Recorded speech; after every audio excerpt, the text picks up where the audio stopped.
जबलपुर में आशीष आदित्य हॉस्पिटल के neuro doctor gold medallist doctor Ashish Tandon ji के पास अभी हम लोग मौजूद हैं।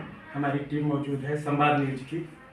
अभी हम इनसे 2 मिनट मरीजों के बारे में बात करेंगे। डॉक्टर साहब, आप ऑपरेशन करते हैं उस समय किस बात को प्राथमिकता देते हैं?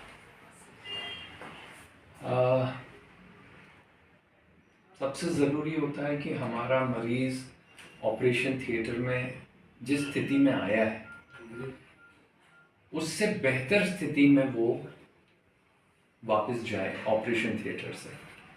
तो इस चीज़ का ध्यान दिया जाता है कि उसकी जान सर्वोपरि है और सर्जरी के कारण उसको कॉम्प्लिकेशंस या तो ना हो या मिनिमाइज करे जा सके।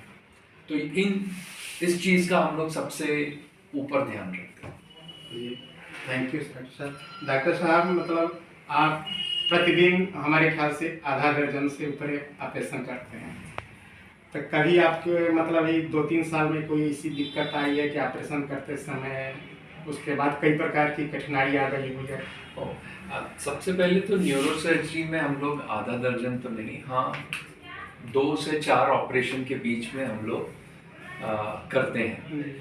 कभी कभी जब बड़े केसेस होते हैं या प्रायः बड़े केसेस होते हैं तो हम दिन में सिर्फ एक ही ऑपरेशन करते हैं। जैसा कि हर न्यूरोसर्जन या हर सर्जन के साथ होता है, कठिनाइयाँ आती हैं क्योंकि हर मरीज़ अलग मरीज़ है, हर बीमारी अपने आप में अलग चैलेंज लेके आती है। तो हम लोगों के सामने बहुत चैलेंजेस आते हैं। कभी कभी ट्यूमर या कुछ बहुत इम्पॉर्टेंट स्ट्रक्चर से चिपका होता है, जैसे खून की धमनी से चिपका हुआ है या बहुत इम्पोर्टेंट नस से चिपका हुआ है, तो उस जगह हम लोगों को बहुत ज़्यादा सतर्कता रखनी पड़ती है और हमें दिक्कतें भी आती हैं। निश्चित रूप से चूँकि हमारे पास बहुत आगे की टेक्नोलॉजी है तो इन परेशानियों को हम सरकमवेंट कर पाते हैं, हम लोग उसके कोई ना कोई रास्ता निकाल पाते हैं। पर फिर भी ऐसा नहीं है कि हम कभी परेशानी में नहीं आते हैं, उल्टा अक्सर परेशानी में आते हैं, लेकिन सर्जन का काम होता है उस परेशानी से अपने आप को निकालना, अपने मरीजों को निकालना। आपने अभी गीता सिंह का स्पाइन का ऑपरेशन किया है जी, और जबकि इसके पहले मैंने गीता सिंह के जो पेशेंट है कई जगह संपर्क किए, लेकिन उन लोगों को यहाँ संतुष्टि मिला। तो उसमें आपको मरीज को क्या सावधानियाँ रखना चाहिए स्पाइन के ऑपरेशन में? देखिए, स्पाइन की अक्सर जो अभी जिस मरीज की हम बात कर रहे हैं उनको तो इन्फेक्शन था, ये अलग ही बीमारी है, पर सबसे ज़्यादा कॉमन स्पाइन डिजीज़ होती है disc prolapse, cervical disc, lumbar disc, नसें दबना। ये इसका मुख्य कारण होता है वज़न और मांसपेशी की कमज़ोरी।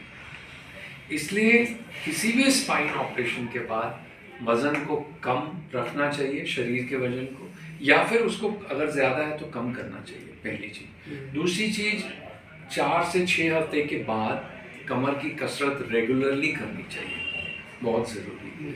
और तीसरी ज़रूरी सावधानी यह है कि जितनी हमारे शरीर में क्षमता है हम उससे ज़्यादा वज़न उठाने की कोशिश न करें। डॉक्टर साहब, आप मैंने मरीजों को क्या संदेश देना चाहते हैं जो ऑपरेशन करते हैं उनके लिए? अंतिम एक सवाल है कि इसमें आप क्या संदेश उनके लिए देना चाहिए, क्या सावधानियां उनको रखना चाहिए? सबसे ज़रूरी संदेश ये है कि समय रहते आप अपना काम कराइए, अपनी सर्जरी कराइए या दवाई कराइए। हम कई बार अपनी बीमारी को उतने सीरियसली नहीं लेते हैं और वहीं गलती होती है। हार्ट अटैक आया, तुरंत पहुंचिए। ब्रेन की प्रॉब्लम है, स्पाइन की प्रॉब्लम है, तुरंत डॉक्टर तक पहुंचिए। उसके बाद जब वो आपको जो ट्रीटमेंट दे रहा है या जो सलाह दे रहा है, अगर आपको लगता है कि हमें एक और डॉक्टर से मिलना है या ओपिनियन लेना है, तो आप कोशिश कीजिए कि तुरंत आप सेकेंड ओपिनियन लीजिए। और फिर अगर ऑपरेशन बताया गया तो जितनी जल्दी हो सके कराइए, आपको उतना अच्छा रिजल्ट मिलेगा। You're welcome. You're welcome.